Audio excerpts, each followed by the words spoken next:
So, we'll discuss about history of English language. But before, we have to introduce ourselves. My name is Giovanni. I'm Fikri Al-Fajri. I'm Farah Fabrenti. I'm Nurfaizriani. I'm Sadrani Perdana. I'm Nopal Ibrahim. Okay, without further ado, let's talk and discuss about late modern English. So, check it out. Okay, first we're gonna discuss about history and definition of late modern English. Late modern English is a period of the English language that began around 1800s and continues to the present day. During this period, the English language underwent significant changes in vocabulary due to two main historical factors, the Industrial Revolution and colonialism. The Industrial Revolutions necessitated new words for things and ideas that had not previously existed, while colonialism led to the absorption of English words into the language of the colonized countries. Right from the 15th century, English language took a great shift. This flux could be seen in the context of vowel pronunciation. The vowel pronunciations became shortened and thus, it took the form which is now reigning in most of the countries in this modern era. With that vowel shift, start the classical Renaissance periods, the Romantic movement, and after that period came the Industrial Revolution in Britain, which added more towards the final evolution of English language. The change which came into the English language after the Industrial Revolution gave it the name of the late modern English language, which tends to have a more varied vocabulary as compared to the early version of modern English. As a result, late modern English has a much larger vocabulary than early modern English. Although the pronunciations and grammar remain largely unchanged, the expansion of the British Empire also contributed to the growth of the English language. As English words were spread far and wide, new words also come about by using old words together in new ways to create a new meaning. Late modern English is characterized by a significant increase in vocabulary due to historical events such as the Industrial Revolution and colonialism, which led to creation of new words and the absorption of English words into other languages. Right, now we're gonna talk about the Industrial and Scientific Revolution right now. Alright, now we talk about the Industrial and Scientific Revolution. In late modern English, accumulate many more words as a result of two main historical factors: the Industrial Revolution, which necessitated new words for things and ideas that had not previously existed, and the rise of the British Empire, during which time English adopted many foreign words and made them its own. No single one of the socio-cultural developments of the 19th century could have established English as a world language, but together they did just that. Most of the innovation of the Industrial Revolution of the late 18th and early 19th century were of British origin, including the harnessing of steam to drive heavy machinery, the development of new materials, techniques, and equipment in a range of manufacturing industries, and the emergence of new means of transportation. At least half of the influential scientific and technological output between 1750 and 1900 was written in English. Another English-speaking country, the USA, continued the English language dominance of new technology and innovation with inventions like electricity, the telegraph and the telephone, the phonograph, the sewing machine, the computer, and etc. Although words like oxygen, protein, nuclear, and vaccine did not exist in the classical language, they could be, are, and were created from Latin and Greek roots: lens, refraction, electron, chromosome, chloroform, caffeine, disintegrate, bacteria, chronometer, and claustrophobia are just a few of the other science-based words that were created during this period of scientific innovation, along with a whole host of ologies and onomics. like biology, petrology, morphology, histology, paleontology, ethnology, entomology, and taxonomy, etc. Alright, now we talk about the global English and colonization. Besides that, from the 17th century, modern English began to spread, and in 1607, the first British settlers arrived in the US, United States, bringing modern English with them. By the mid-18th century, there were more than 13 established British colonies in North America, and features of their speech and accent can still be heard today. By the end of the 18th century, the British Empire had facilitated the further spread of modern English to places such as Africa, India, Australia, and Southeast Asia through colonization and geopolitical dominance. Today, English is spoken worldwide with differing vocabulary, pronunciation, and grammar.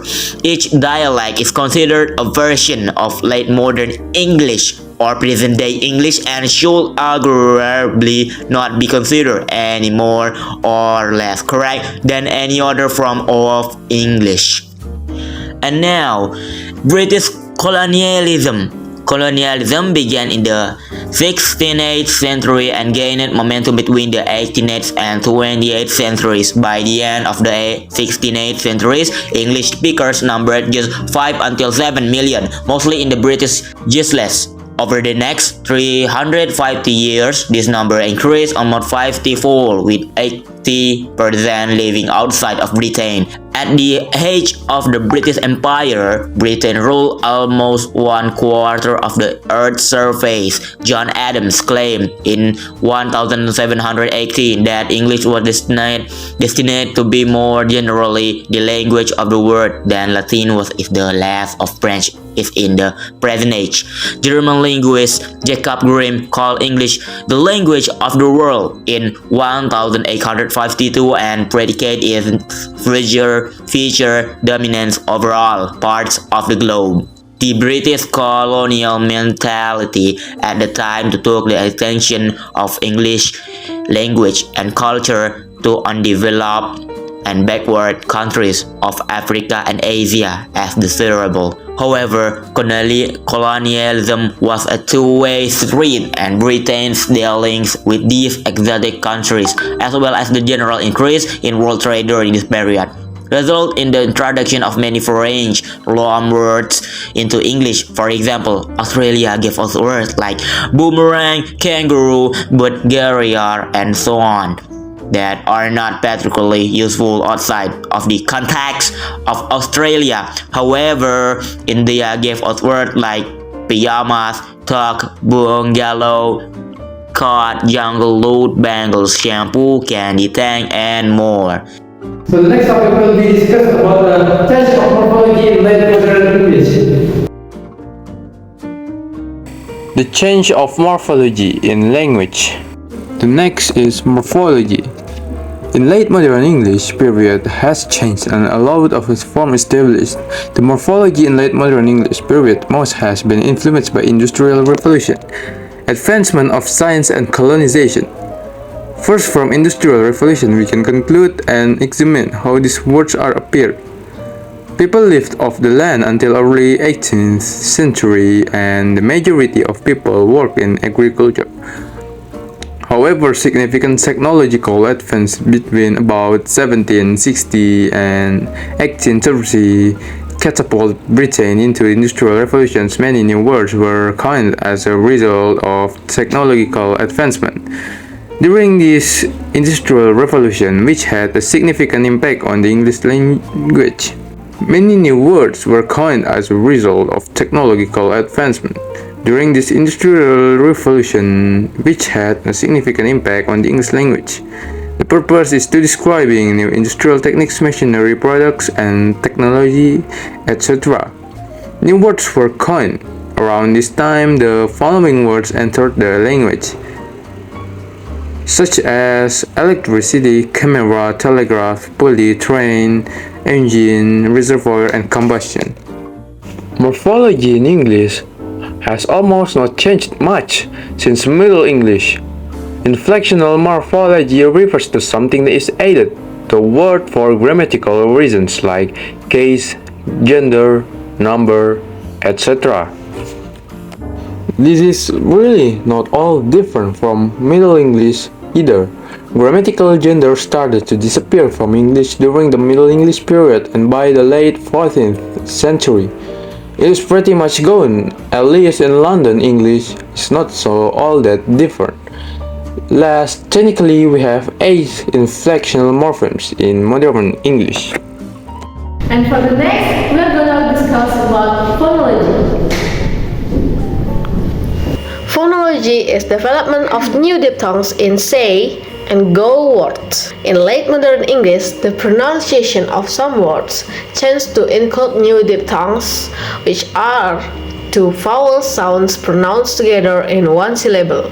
For example, the word face was pronounced with a long A sound in early modern English, but in late modern English, it is pronounced with a diphthong that starts with an sound and ends with an E sound. The introduction of received pronunciation. It is a variety of standard English that is spoken by the educated middle and upper classes in England.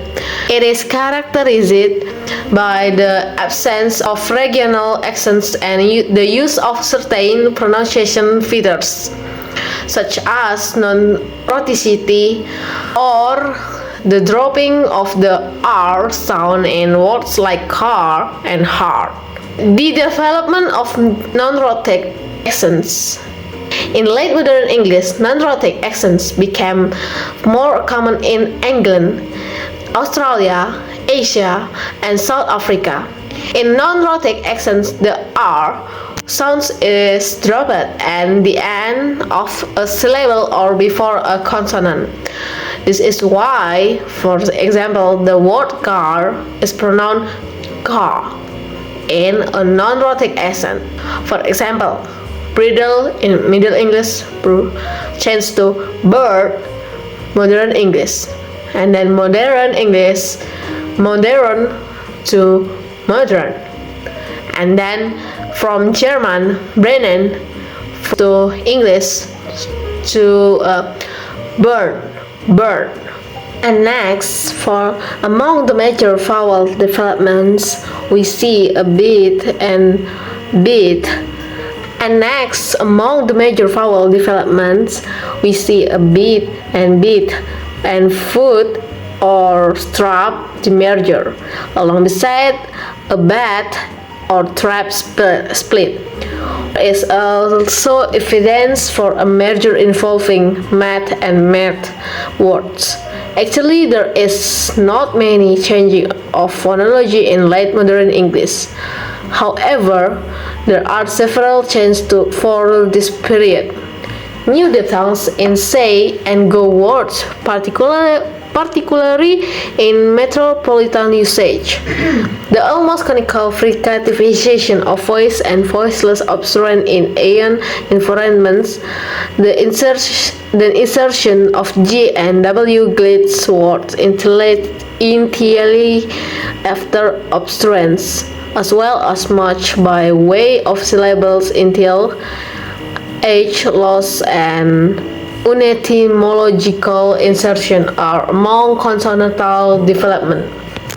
And next, the introduction of received pronunciations is a variety of standard English that is spoken by the educated middle and upper classes in England. It is characterized by the absence of regional accents and the use of certain pronunciation features, such as non-rhoticity or the dropping of the R sound in words like car and heart.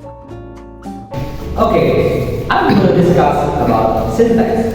How the change of syntax in late modern English. So check it out. Okay, I explain about syntax. The word syntax comes from the ancient Greek for coordination or ordering together in spoken and written language. Syntax refers to the set of rules that determines the arrangement of words in a sentence. Syntax also is a set of rules, principles in a language. It dictates how words from different parts of speech are put together in order to convey a complete thought. The general word order of an English sentence is subject, verb, object. Okay? And the word order may be shifted to achieve certain artistic effects, such as producing rhythm or melody in the lines, achieving emphasis, heightening connection between two words, etc. The unique syntax used in poetry makes it different from prose. For example, in casual conversations, we can simply say, "I cannot go out," to convey our inability to go out. So, based on P.J. Kavanagh, in his poem, Beyond Decoration does not rely on merely stating a prosaic, "I cannot go out." Rather, he shifts the syntax and says, "Go out, I cannot," which lays a much stronger emphasis on the inability to go out conveyed by the word cannot. So, it means it depends how we can construct it, how we can say it. Okay, just, it's about the structure, and it's about to relate it to our understanding of interlocutor and speaker. Next, the late modern English period has several changes from syntax. It starts from progressive passive, which had been appeared in the end of 18th century.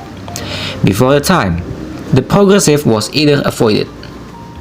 It moves to the grammaticalization of the get passive construction.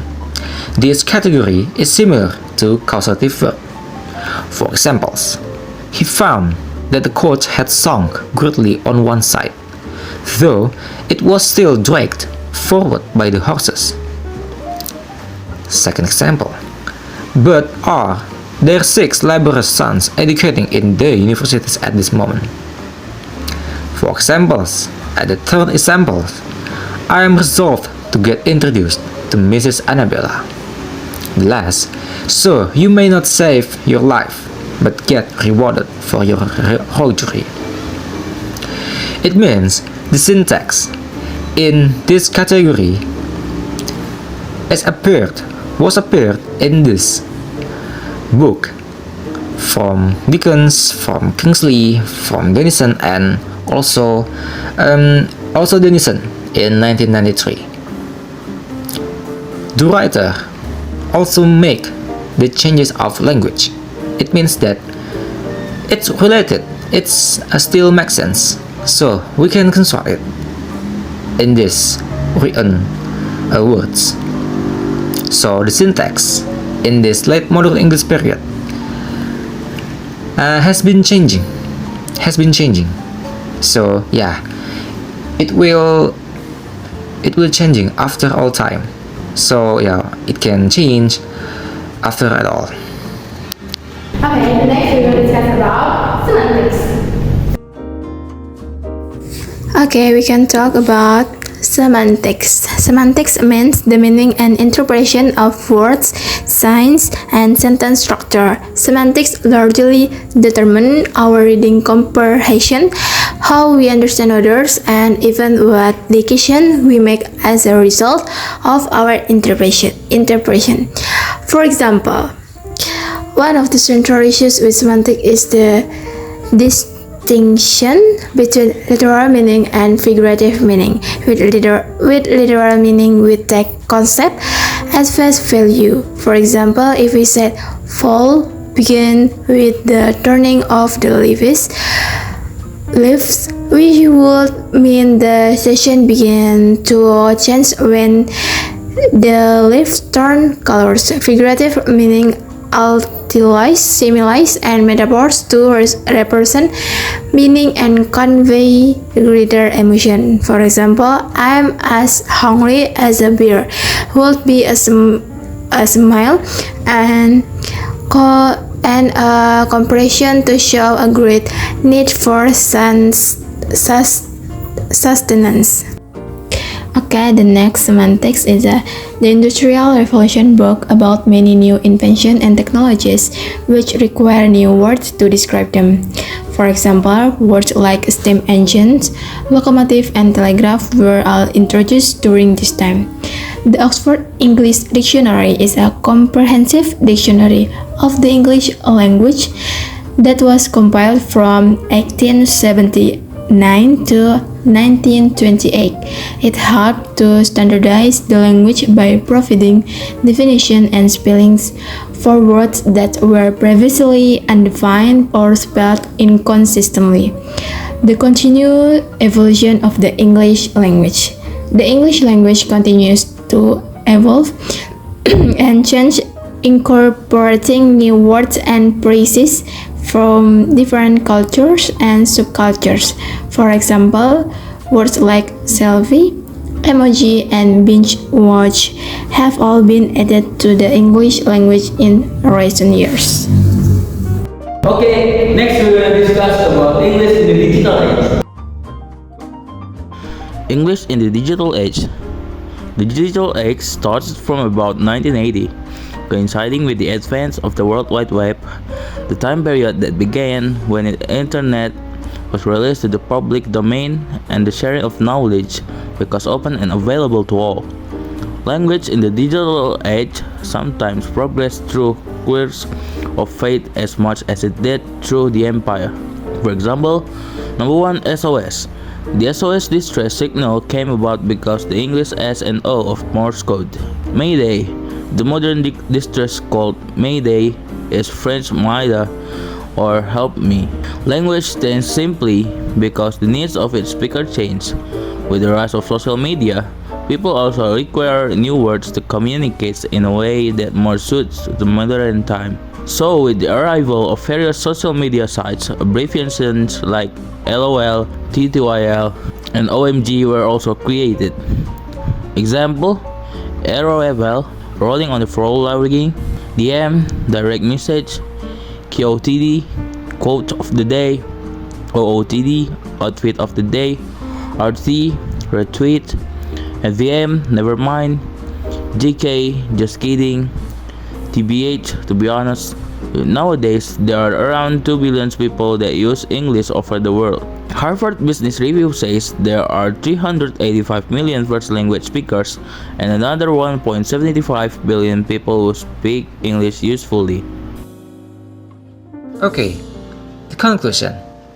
The conclusion, English, as we know it nowadays, evolved from early modern English. We typically consider late or contemporary to be the use of English from the 1800s onwards. The main change, the essential change from early modern English to late modern English was the vocabulary, as the spelling, pronunciation, and grammar largely remained the same. These are also related to linguistic study, which have influenced branches of linguistics, such as morphology, phonology, syntax, and semantics. The changes from those are often used until now, and it probably can change along with time. Previously, late modern English was influenced by industrial evolution, advancement of science, and global English colonization, which of course played a role in changes in grammar especially.